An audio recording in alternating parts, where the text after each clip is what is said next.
the World Bank, by its own estimate, says that there are only 34% Indians who have access to internet. Now, without internet access at the time of a pandemic, how are children supposed to continue with online classes? Talking about this very real problem, and this is not just a problem school children are facing, this is a problem that is being faced even by IIT students in the country. We have with us a very special panel this afternoon. Moinak Roy, he's the founder and CEO of the Simple Education Foundation, working with education in low-income groups. We have Advait, he is the founder of Anand Ghar, who's working with children who are rag pickers or children born in homes of rag pickers from Jalgaon in Maharashtra. We have Seema Lal, she runs Together We Can. She's also a child psychologist working with children who have disability.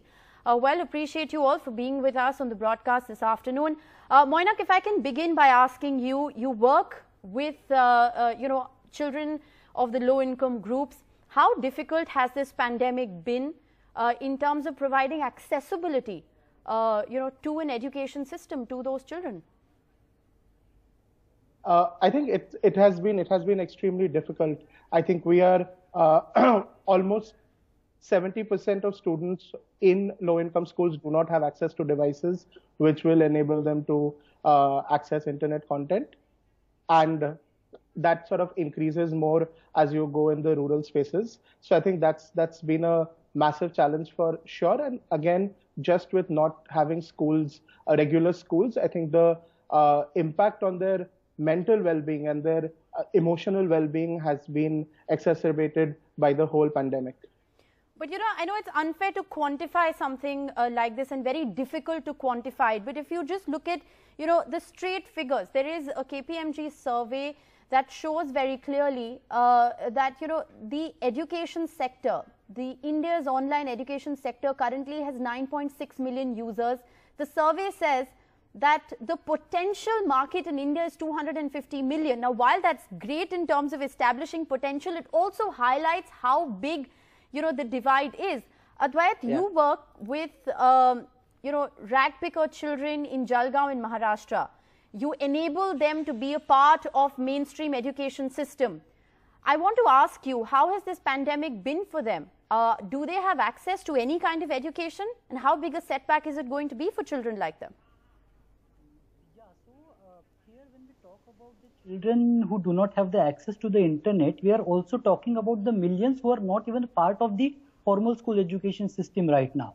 So there is a very small number of children who are already in the from the low-income communities who are part of the formal education system, and only to 7% of them even have the internet access. I mean, I have the data from the National Sample Survey's report on the education, which says that only 2.7% of the lower income communities have the access to the tablets and the computers to use for the e-learning facility. So we are talking about a very, very, very big challenge here right now. At the same time children are out of the school, it's a big challenge, big fight to even enroll them into the schools. Yes. Now we are facing a challenge where we have to struggle more hard to even keep them into the schools as well. Well, absolutely, Advait. I think, you really hit the nail on the head, because the problems in India are first enrolling children into an education, convincing, a large section of parents that they should be sending their children to a school instead of sending them out to work. And at a time of a pandemic, this has been a huge setback. But, the other aspect of this story is even accessibility. Even those people who have internet access or people who have been able to, access an online education haven't really been able to manage all that well. I want to introduce Professor Anurag Mehra. He's a professor from IIT Bombay who's with us on the broadcast this afternoon. Appreciate you, Professor Mehra, for joining us. You said in an article that you wrote for NDTV a short while ago that digital classrooms are more unequal than actual physical classrooms. And you've talked about the challenges of an online education. How difficult has it been even for IIT students? I mean, we're talking about one extreme side of the spectrum. We have Advait on the broadcast who works with rag pickers children. You're teaching IIT students. How difficult has it been in terms of accessibility to education for even someone who's studying in an IIT? Okay, so what happens here is that the profile, if you look at student profiles inside an IIT, the All India figures are not really very representative, because the I mean, there are people who come from weak socioeconomic backgrounds to IITs, but the number would not be as large as, say, in a school or a Kendriya Vidyalaya and so on.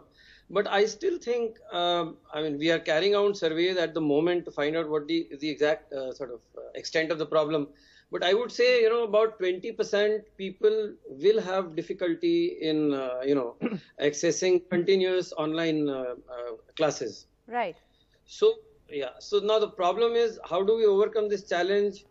So there are two things that one could do. One is that, despite however bad or ineffective these classes may be, this is the only sort of solution we have at the moment. So we go ahead and we conduct live classes on Zoom or WebEx or whatever.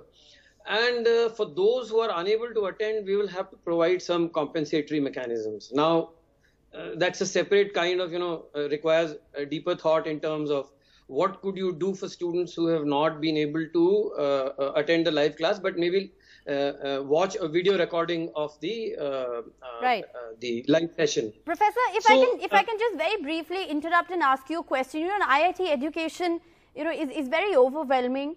Is very difficult. What happens to the quality of education? It's obviously not the same as being in a physical classroom. No, I mean, that goes without saying. It's not the same as being in a physical classroom, because in a classroom, you have a lot of visual cues, you have a lot of feedback which students give. Somebody is sleeping, somebody is looking here and there, people are talking, or people are looking at you with blank expressions. All of this feeds into the way you, deal with the lecture and the topic at hand. And this is invaluable for complex courses and so on. Now, in a remote session, this is very, very rare. Half the time people are sitting in places where they don't want to switch their video on, and you have no idea, what they're actually doing. Right. And how many are listening. Most of the time, we have to ask them to mute their microphones because of the, noise at home, or the wind, or the fan, or whatever. Right. So we have no real idea what's going on. All right. So no real idea what's going on, and no way to assess the quality of education that is being imparted online. Let me bring Seema Lal into the conversation. Seema, you're a psychologist, but you also work with children who are differently abled. And while we're trying to gauge the impact that education, that this pandemic has had on the education system, we're looking at low-income group students to the IIT students. What about students who are differently abled? How difficult is it for them to access education online? I think what we have addressed here is accessibility is only one part of the issue. We have just not come out of a health crisis. Now, mental health is very much part of health. So I think accessibility is only a very tiny bit of the larger issue that is facing us. And even children with disabilities, it's not only with children with neurodiversities, it's also all children. So when we send the petition to the Chief Minister, where in Kerala we have had so much of protocol, so much of planning that went into dealing with the health crisis. But I'm not denying that we need to shift the education, of course. It is everybody is struggling. No school, no parent or teacher means ill to any child. We are all struggling. But when we are aware that there is a struggle of accessibility, we don't know what is it to do with preschoolers, with junior school, senior school, when there is so much of uncertainty around, we are only wondering, why was this haste to start online exactly on the 1st of June, when almost entire India was in a summer vacation and we had not lost much time. Well, I think that's a larger issue of why start online classes. The central government too has started a lot of online platforms, including a television channel for children to be able to constantly be learning. So there are two sides to that story. I don't want to get into the politics of it, but very quickly, Seema Lal, would you like to comment on the psychological impact? The disturbing story of this 9th standard student from Kerala has raised several questions, including that of what happens to the psyche of a student who was going to school, but now the family can no longer afford to send that child to school or, give that child an education online. Yeah, that was extremely unfortunate, and we were anticipating this because the child taking that extreme step.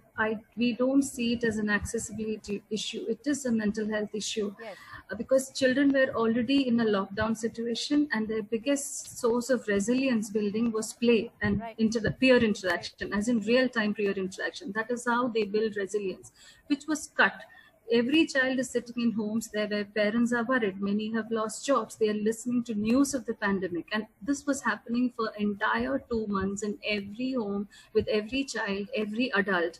So when and yet we moved on to focusing on learning without a proper plan on addressing mental health. Can we really focus then on learning when, you know, the psychological impact of a pandemic has been huge and enormous on young children, especially. Moinak, I want to come back to you at this point because you work with children, you know, in rural India. You also work with economically weaker section of society. You know, tell us, in bigger schools across major cities where there is now an EWS quota, you know, where there is a quota for economically weaker section students, how are they coping at a time like this? Because a lot of big schools have very successfully taken education online. Parents can afford it. They can afford laptops or tablets, you know, for these children. What happens to the EWS quota children? I think if you look at it, the qualification for a family to apply to that quota automatically sort of rejects them from any kind of ability to own infrastructure which will enable them to access the kind of online platforms that the high income schools are accessing and using. So which automatically pushes them outside this whole learning paradigm. And that, more than the learning loss that happens during this time, I think it just increases the kind of mental pressure on the child. And this is happening in the middle of a pandemic, which is also something new for the child, and the child is trying to make sense of the pandemic.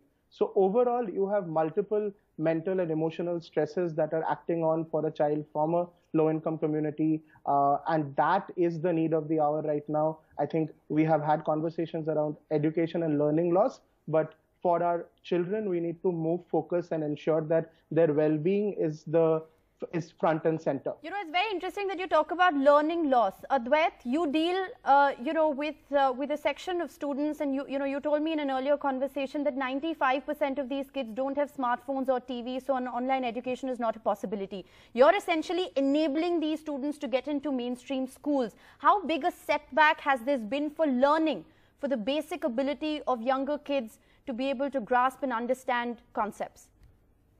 So, look, there are so many different aspects of it. So I totally agree with the ma'am that it has a psychological impact on the children, that I do not have enough food to eat at home. It's created such a big mental stress on the part of the children. At the same time, it is also about the parents, because right now the parents have started taking their kids out to basically beg for the food, because the chances of the kid will get the food is much higher as compared to the elder people. And those, in fact, are pictures that Advait sent us. So what you're essentially saying, and Professor Mehra, if I could give you the last word, is that, I mean, we're talking about, you know, the economically weaker sections of society here, but you're saying, you know, the problems are very similar even for a higher education. Where do we go from here, Professor? How do you fathom this will change education system, or what do you see happening in a situation like this? So I think, I mean, that's a very broad question, but what I can say is that, you know, the first problem is I think we should get rid of desperation. You know, I don't see everybody is so desperate to kind of get back to normal and so on. When the situation is abnormal, that's not going to happen. The other thing to think about is, okay, we have to, you know, conduct some classes, do some academic activity and so on. Can we lighten the load as much as possible? Why should we have this obsession of, you know, completing the syllabus and doing this and doing that, especially for the smaller classes in schools? I don't think it's the most essential thing to do. People have too many other concerns on their minds. Yeah, we have to worry about what to do with standard class 12 children, because they have, you know, to worry about what they will do when they exit schools and so on. And the same thing for our own graduating students. But I think a lot of this, yeah. Yes, I think it's very interesting. You're effectively saying, and we have Aditi Mishra, she's the Director Principal of DPS Gurugram, also with us on the broadcast. Ms. Mishra, if I could, you know, very briefly bring you in for a minute. Professor Anurag Mehra is effectively saying that let this be considered a break year. Why put pressure on students or teachers of the educational system to, complete the syllabus in a pandemic? Would you agree with that assessment? Is that question for me? Yes, ma'am, it's for you. There is no pressure at this moment. I think all schools have come together to create an ecosystem where there should be no pressure, but some sort of academic activity must continue to keep the children engaged. I know of schools that have done away with tests. There are no exams. The classes that are done for the smaller classes are only for music, dance, some play to teach something while playing something. So it is incorrect to say that there is pressure. But there are students who are going to be appearing for examinations, board examinations in July, ma'am. Yes, there are some 12 small minor papers which are left, which the board has chosen the month of July. We are not sure. Supposing there is a situation health-wise which does not allow for the exam, there is a plan B in place. There is no question of a pressure. The children, in fact, are feeling pressure that why is not there an exam? They are all applying for universities abroad. They need to have their score sheets with them. But you're again talking about a privileged section of students. I mean, look at the story of, this girl in Kerala who couldn't attend online classes and committed suicide. I know you've joined us a little late, but would you care to comment? I mean, there's obviously a very deep psychological impact of the pandemic, its financial ramifications on families. Absolutely. So then we come to very basic questions of outreach. How can we talk about providing education for all when we are not giving the right wherewithal? If children don't have devices, some schools have been able to give old devices or some sort of access to education. The government has done its bit by creating Diksha platform. They've done the Swayam Prabha and the Swayam platforms. But if child does not have access to even that, the TV not being there, it's a heartbreaking story really, that how do we provide for children before thinking about putting them through an academic system. So these are questions which are very deep. There's also a question of resilience, how to make children strong. Professor just spoke about desperation in children and in adults to get back to normal. There should be no reason for desperation. The classes had just started yesterday, and I can just feel the pain of the child because she was clearly a bright child and she wanted to be, in with her classmates, and to be denied that opportunity. Well, absolutely, it's a heartbreaking story, and it's one story that we've been able to tell here, which has raised several questions of what happens to Indian education in a pandemic across the spectrum, whether it's economically weaker sections of society, whether it's children who are in schools, concentration levels, learning capabilities, and of course those children who are barely scraping by, who are barely managing to enter into schools. Is this now going to be a huge setback? Are parents who can't afford 2 square meals a day going to be able to continue to educate their children online or offline? So several important questions that have been raised. I'd like to thank all my panelists for taking the time of day to talk about a very, very important issue. We'll continue to track this story very closely here on NDTV, a story that concerns every single person in this country. Thank you once again for joining us this afternoon. Thank you.